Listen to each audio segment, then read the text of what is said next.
next talk, we have Dr. Kathy Gibbs talking about her research in the undergraduate students' experiences, neurodivergent undergraduate students' experiences in psychology. So thank you, Kathy. Thank you, Sue. I don't have a PowerPoint. You're going to have to look at me and listen to what I have to say. I just thought I'd not do a PowerPoint on purpose.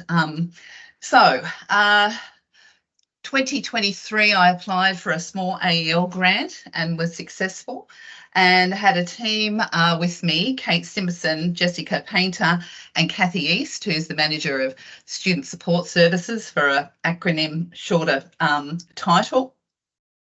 And we were looking at really what the university experience is like for our undergraduate students who identify as being neurodivergent. In particular, I was interested in our students who have ADHD, and the reason why is because as a past program director and readmitting students who had been excluded, so many of them were in the process or had just recently been diagnosed with ADHD, and that was impacting on their studies. So I wanted to dig a little bit deeper. So I wanted to look across two schools, obviously the School of Education where I work, and because Jessica Painter, thank you GIER, who helped me to find some other researchers, came on board too. The other school that we looked at was the health sciences, and in particular psychology. So we really wanted to know what were the factors for these students that enhanced their university experience, what were the barriers, and what could the university do more to support our neurodivergent students. So we had 36 students who volunteered to participate, and the fun thing about that was because most of them had ADHD, trying the research assistant had a lot of trouble trying to pin them down for an interview because they kept forgetting. But getting through that barrier, 36 students were interviewed, approximately half across each school, which was interesting. Most of them were females. Most of them had a lot to say. The interviews, many of them went for over an hour and took a long time to clean. And what else is I going to say about the group dynamics? They really did have a lot to say, and I think the message for me is that what they were saying does not necessarily gel and connect with students who are neurodivergent. I think our students in general, what the findings that we've come to conclude is that really I think the university experience is quite similar whether you are neurodivergent or not. So where we're up to in this particular stage of our study is where we've just done the thematic analysis and we've got some emerging themes. And I thought I'd very quickly talk to you about what they are.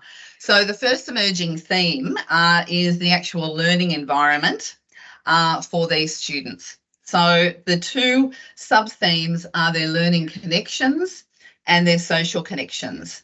So some of the students had no social connection at all to university, found it very difficult to manage and maintain friends, which is very typical of students with ADHD.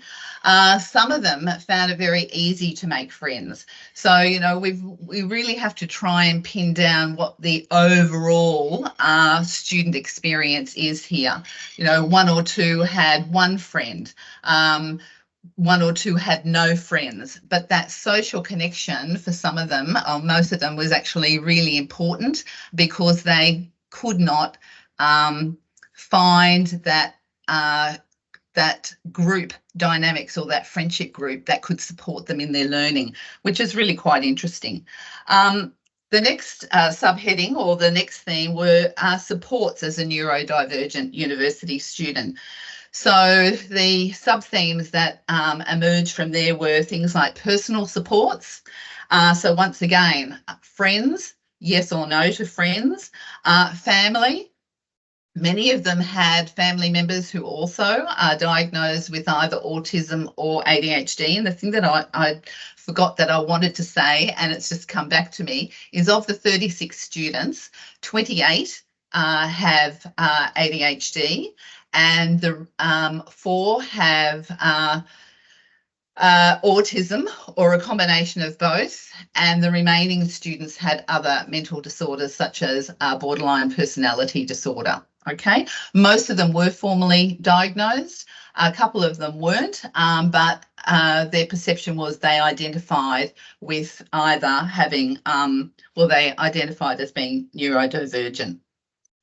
So for many family members also had ADHD too, in particular their mothers.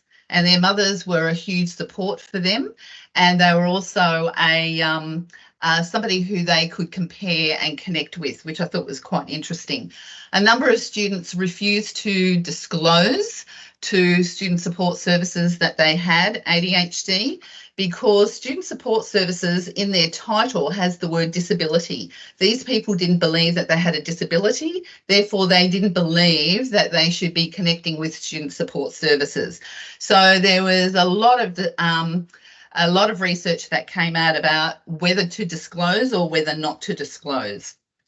The types of academic supports were those that were provided by disability services, and accommodations such as assignment extensions, a quiet room to do an exam, very typical accommodations.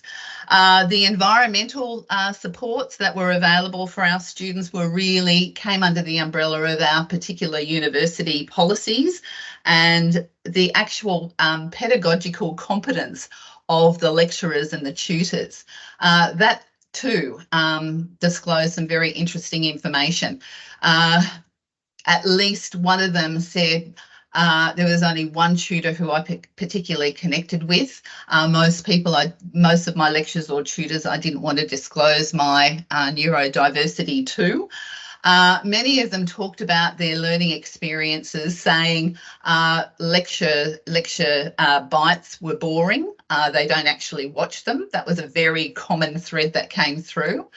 And a very interesting thread that came through was whether they preferred online or face-to-face learning in tutorials, and the majority of them preferred face-to-face because of that need to connect with others at university.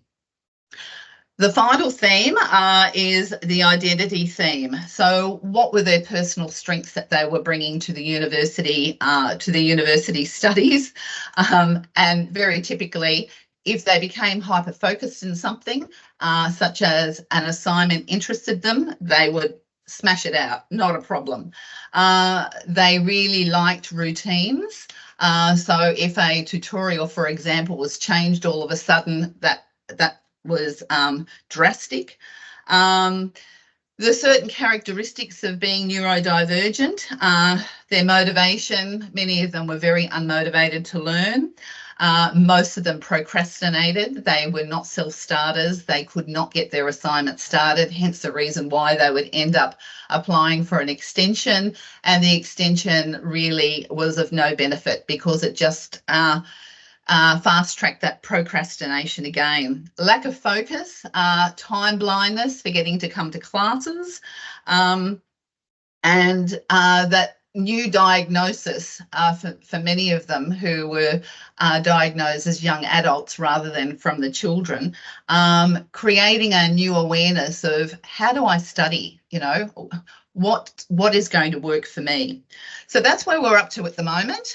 We're now up to the writing phase, but I just wanted to extend that very quickly to say that I'm moving on to, I want to expand this study. So it's provided some really interesting further thoughts for advancement for me.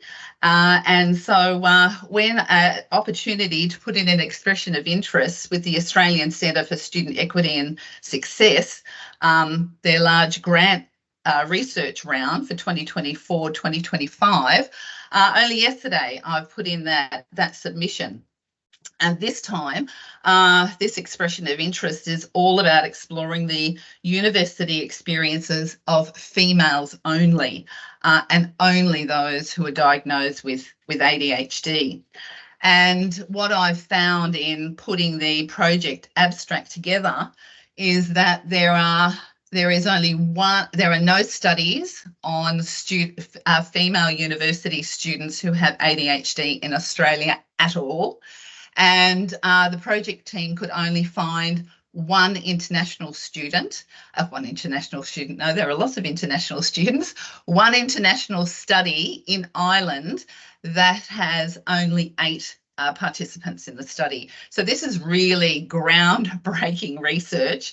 And I'm pleased to say that the team who have volunteered to be part of the project, Professor Stephen Billett, Professor Catherine Main, and Professor Andrea Kurowski. I cannot pronounce her surname, so I apologise to Andrea.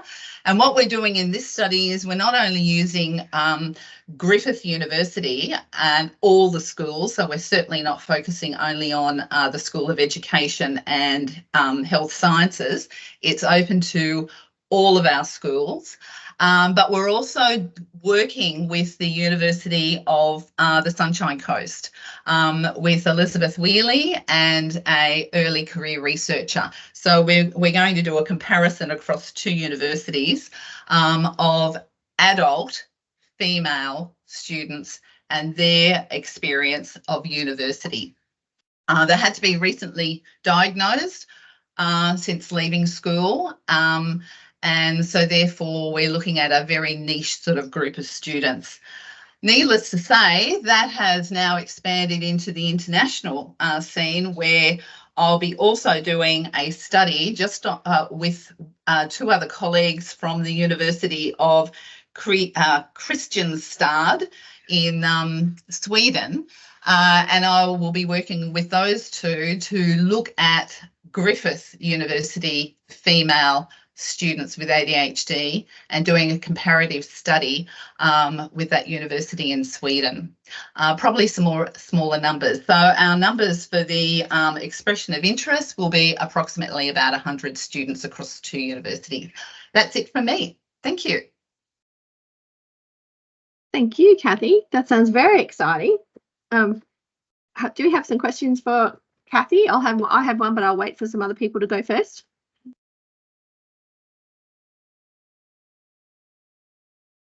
Leonie.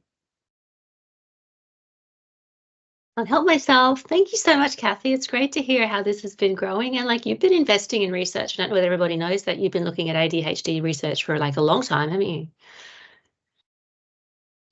So it's like a really classic example, excellent example of how people's like research priorities like continue to inform their next steps. So yeah, like congratulations on that and on getting the latest team together. That's terrific.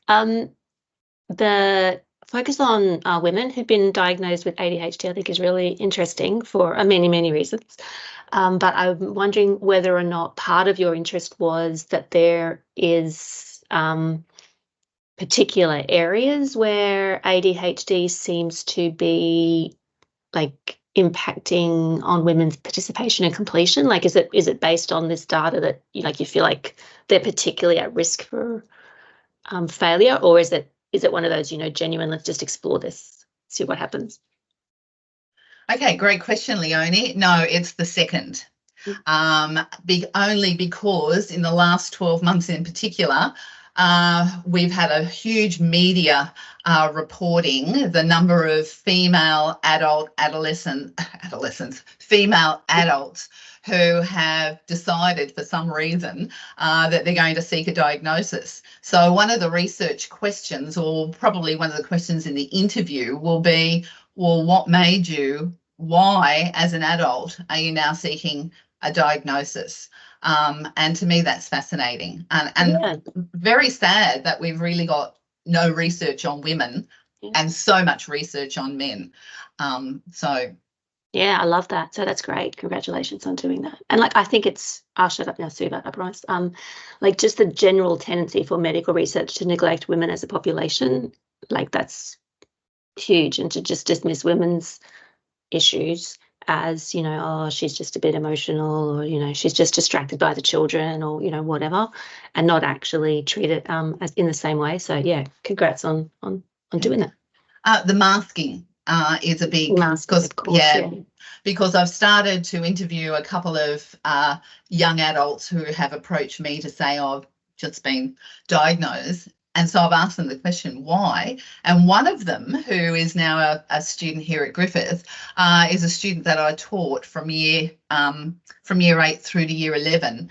OP2 student, went on and got a degree in pharmacy, quiet, academic. And I said, I just can't fathom that you've got a diagnosis of ADHD. I just can't see it. And she said, masking. So, Sue. We have a question from Tracy. Hi, Kathy. Thank you for your presentation. That was lovely. I'm wondering, is there an opportunity, because a lot of these young women have just recently received their diagnosis, so it's very new within their world and it's got to settle on them, and they've got to develop, and hopefully now with that information, they're then going to be able to be more proactive in and kind of go, I have an awareness. It's been a light bulb moment, so they're able to develop strategies to support their learning. Is there a way to, because you're hitting them fairly early in that diagnosis, is there a way to track them as they progress through? Like, is there some of them early in their degree and then follow them through their degree and see how they develop their strategies and their strengths and coping mechanisms through their studies? Is there an opportunity to do that? Great question. So if we go back to the AEL grant, I only wanted first year students, so I could actually do that. Oh, okay. Yep. But couldn't get enough. So I had to put a variation in and say it didn't matter what year of university that you were in. So I was trying to target that, but couldn't get enough respondents. I think that would be a really good idea to do. But I think maybe if the expression of interest, the big grant comes through, we might be able to do that. Can't see it happening with this one because too many of them are in their second and third year. Yeah, but I think that would be a great idea, because that's another research in itself to track them over their entire length of study. And the good thing then would be when they get to the end of that and they're like, oh, these are the strategies, then it can become education for those people. It's like, oh, here's a bank of resources that you can use that's been tried and tested by people who are in the same situation as you. Yeah. Look, I might take that on board and go back and have a look and see how many first year students that we had last year, because they're now in their second year. But a lot of them have a very high fail rate too and end up getting excluded. And the reason why they're excluded is they think they have ADHD, and then during the exclusion process, they then go and get themselves diagnosed. But of course, we all know that this diagnosis is taking many, many months to actually happen due to our low numbers of specialist clinicians that are available at appointments and the cost. So, yeah, good point, Tracy. Love it. Okay, great. Thank you. And thank you for your talk. It was so interesting. Loved it. Thank you. Look, we did have another question. I think it was Sorrel. Did you still want to ask the question, or has the moment passed? It actually wasn't a question. It was sort of a follow-on from a small point, Kathy, where you said that students often don't want to register with disability services. But there's also an unclear understanding for many students who do register with them, because they think that doing that and disclosing information or providing documentation to them automatically flows on to EPS and the prac office. They're not clear at all about how the university works in terms of that, and that they then need to approach the PEO separately? Yeah, Sorrel, good point. That never came up with any student interviews from our educational students. So they never even mentioned prac. It was all about lectures and tutorials, and those who do seek help from disability services raved about it. Some of them, a couple of them said, oh, so, you know, it took me forever to get in and get a meeting. But on the whole, they were very supportive. But it was the term disability. I don't think I could register because I don't have a disability. I thought that was interesting. Thank you. Thank you so much. Once again, thank you for the questions that have